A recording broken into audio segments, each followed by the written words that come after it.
भगवते वासुदेवाय। श्रीमद् भागवत महापुराण के नित्य प्रतिपठन में अभी तक हमने 8वें स्कंद के 13वें अध्याय में भिन्न भिन्न मनवंतरों का वर्णन जाना। हमने जाना कि 14 मनवंतर होते हैं। आज हम जानेंगे 14वां अध्याय मनु आदि के प्रत्येक प्रत्येक कर्मों का निरूपण है।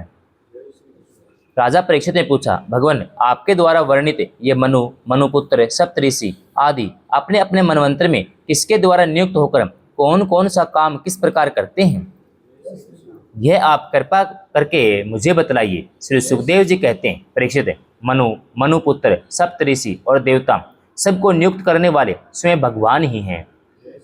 राजन, भगवान के जिन यज्ञ पुरुष आदि अवतार शरीरों का वर्णन मैंने किया है, उन्हीं की प्रेरणा से मनु आदि विश्व व्यवस्था का संचालन करते हैं।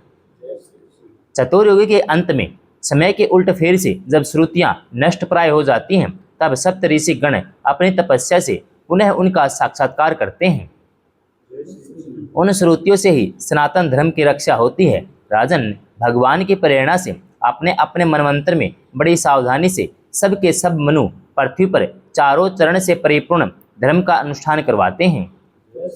मनुपुत्र मनवंतर भर काल और देश दोनों का विभाग करके प्रजा पालन और धर्म पालन करते हैं।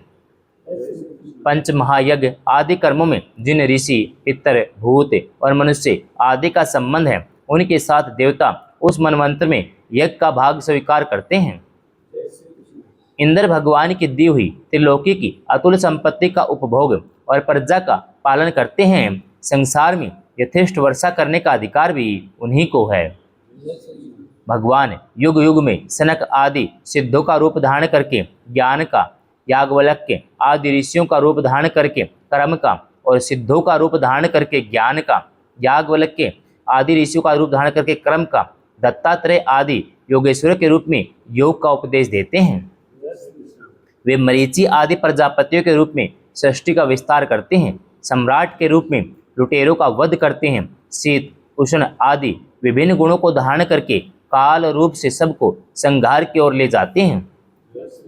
नाम और रूप की माया से प्राणियों की बुद्धि विमूढ़ हो रही है, इसलिए वे अनेक प्रकार के दर्शन शास्त्रों के द्वारा महिमा तो भगवान की ही गाते हैं, परंतु उनके वास्तविक स्वरूप को नहीं जान पाते।